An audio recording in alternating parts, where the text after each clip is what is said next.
Hello, MGTOW. Hello, men. This is Howard Dare. Thanks for stopping by. So, I want to talk about why women lie. Now, let us first establish that women do, in fact, lie. That their entire mode of communication is mainly based on deception. And you can understand this. If you were smaller and weaker and less intelligent, you would be in an emotional state all the time, and you would be making emotional appeals all the time.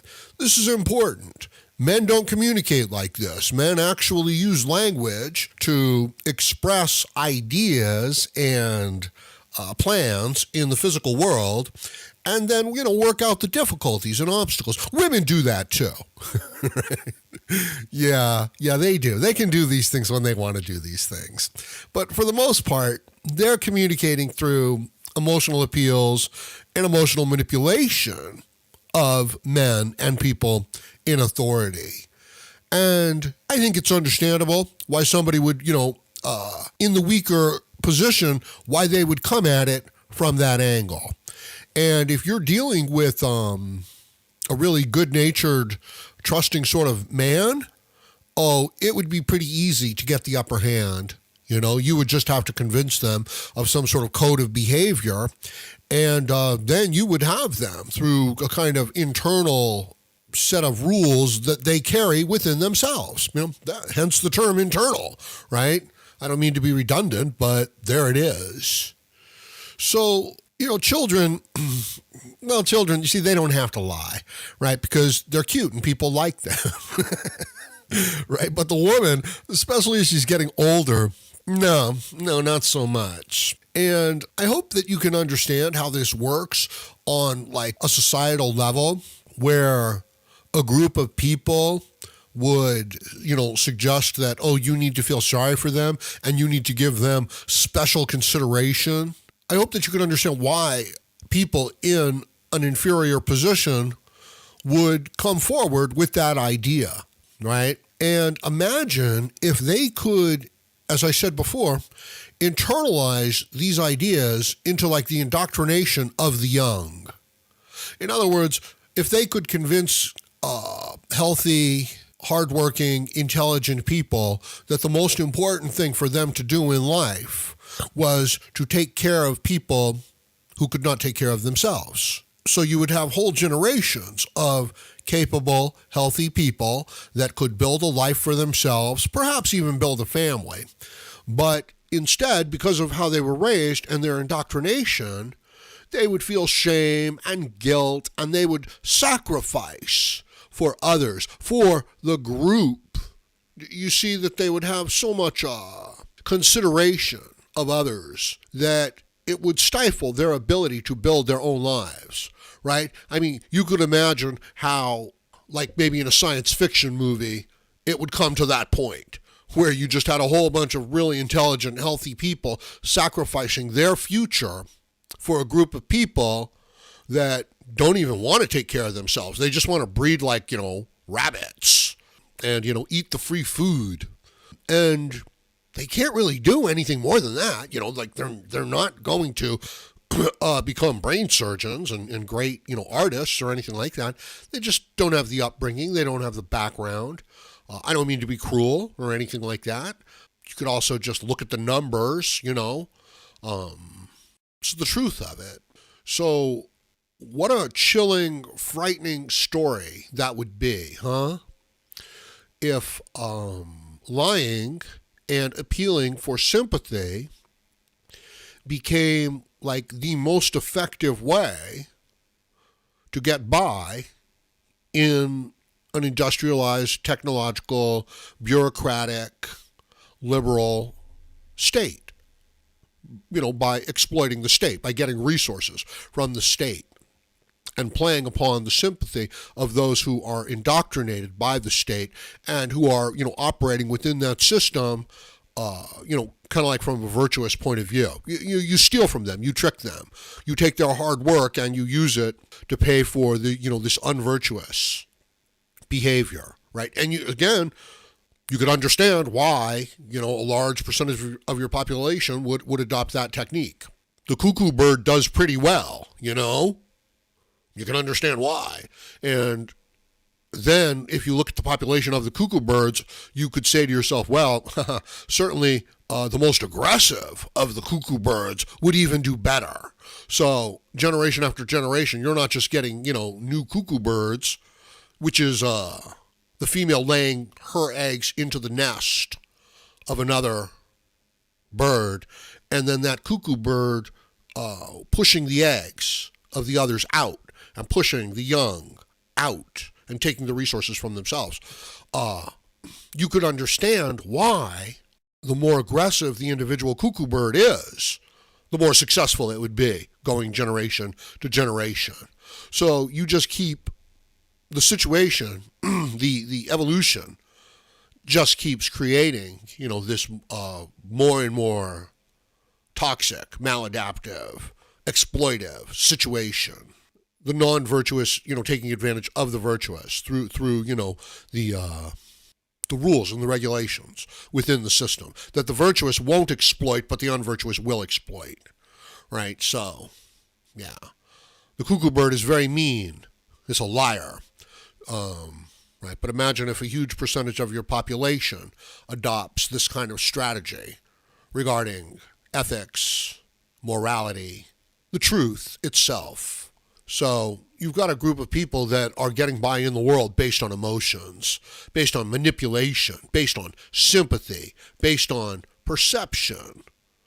They're never intending to work hard. They're never going to be able to compete in, an open market. They don't want to. And why should they, right? Like the cuckoo bird doesn't, confess and say, I don't really belong here. I'm going to just take my leave. It doesn't do that. It literally pushes the other birds out of the nest. And the better it is at doing that, the more successful it will be. So understand that this is how women lie. This is how the weak lie. This is how, people without virtue, this is what they're doing, largely. Or rather, this is their effect on, this larger system. Like if we were to just look at this system as, some sort of abstract system with, these variables that plug into it. Now, as a law-abiding man within this system, you're the one who's being exploited. And this exploitation, it's not the exception, it's the rule. And you understand why it's the rule, I hope. Like if you were hunting out on the Serengeti, right? Whatever kind of advantages you had, you could understand how other species would, like if you were big and strong, another species, it might be small and fast. So you understand how these systems are in competition, right? So we're in competition. A collective, socialist, globalist, matriarchal system is coming after, this kind of patriarchal, free enterprise, laissez-faire system. And the way it's doing it is through demonizing male behavior, basic expressions of freedom. That's how this one system is attacking this other. So the people that are part of this collective socialist feminized matriarchal system, the feminists, the globalists, the social justice warriors, the mainstream media, the left, largely, I don't mean everybody on the left. I don't mean it like so inclusively. That system is in competition, with free market, free enterprise. And the people within, the various systems, although they're not equal, what the left is doing is it's destructive, it's foolish, it's weak, it's short-sighted, it's instinctual. Now, that's not to say what the right is doing is good, because, this faction of the right, it's not good either. But there is this, freedom-loving, independent aspect, individual rights, individual liberty. That's the core. That's the foundation. You could come at that from any angle. So the people that are in that system, they're deeply committed to that system. You know what I mean? This is their worldview. That's what it is. And I hope you recognize that the left has no problem openly lying about anything if it serves their cause. Again, I don't mean to suggest that the right isn't willing to do similar, types of things, but I am suggesting that there is a central aspect, so I'm guessing somewhere between these two, where people actually value the truth, where objective reality actually matters. And that's what I deal in. That's where I work. That's where I try to get things done. That's the requirement. I'm working here in reality on a regular basis. I have to contend with feelings and interpretations. But, at the end of the day, no. But not everybody works there. So you can understand why people become so attached to, interpersonal relationships and people's position within the group. Right? Nothing worse than seeing a bunch of men acting like a bunch of women, It's terrible. You try to help them, but what are you going to do? Because they won't respond. So don't create these private little groups where you're the good man and everybody else, is the bad man.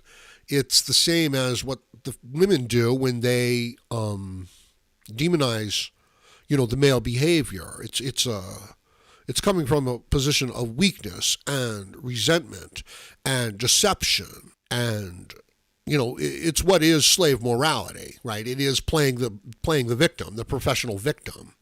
So women have been playing the victim for ages now, and they've been demonizing the men of their own culture, and the men let them get away with it because, the men they're simps, they're blue pill simps, they want to get laid, they want to build a family, they have the basic weaknesses that men have. So we're coming to a stage where the man's ability to say no to the female is going to become the determining factor as to what is a viable man. Because if he can be compromised by a woman, then he's not going to uphold any sort of principles. So it's a very interesting situation. It's a damned if you do and damned if you don't situation. And I'm talking about the whole civilization. And I suppose that we could say that what's driving this is just personal weakness, just human weakness. Someone is filled with resentment, they're filled with fear, they don't have the abilities to succeed, so they demonize others, they find fault with others, they blame others, they request sympathy, they demand help, they, imply that this is the only right and good thing to do. Eventually, the aims and goals of the society, the civilization, are turned towards serving this welfare oppressed class that don't want to be productive. And the people within the culture and the society are actually indoctrinated by the state to believe that this is their function. This is why Germany, with Angela Merkel, are bringing in the refugees and destroying their own country in the process. Right? Because it's the right thing to do. But of course it's not the right thing to do. Of course it's not the right thing to do on every level. And if you hear that and you think, oh my God, that's horrible, you would, let those people suffer and feed, and the answer is, well, I would let them live their own lives in their own circumstances, and I wish them well, but I will not take care of them like children or babies, and I won't adopt that level of responsibility. And it's almost as if the man, the adult, has to come to this realization that you're not here to fix everything. Like, that's what we're indoctrinated with. We all want to climb up onto the cross and be crucified, and we're going to save everybody because we're all heroes, and we all want to do the right thing. But it's like, no, you're just an individual. You're just one person. You have to take care of yourself. And it's almost by like the person adopting this kind of martyr mindset. They think that the rest of society is going to take care of them, but it's not. So it's like the person is wanting to make themselves a martyr so that they can then get others to take care of them. So this is the seductive kind of aspect of, that whole leftist, altruistic mindset. When the truth is, no, you have to take care of yourself, okay? And you have to let other people take care of themselves. Otherwise, they're not going to learn. That's why women lie. That's why weak people lie. That's why people who, are finding a very hard time being productive, that's why they lie. That's what they lie about mostly. That's what's motivating their behavior. Of course, it's more complex than that, but I think this gives a really nice overall picture and understanding of some of the dynamics involved. So let me know what you think about this in the comments section below. And please like, share, comment, subscribe, donate, and join me again, Howard Dare, as I plan to have more content for you. Thank you, MGTOW.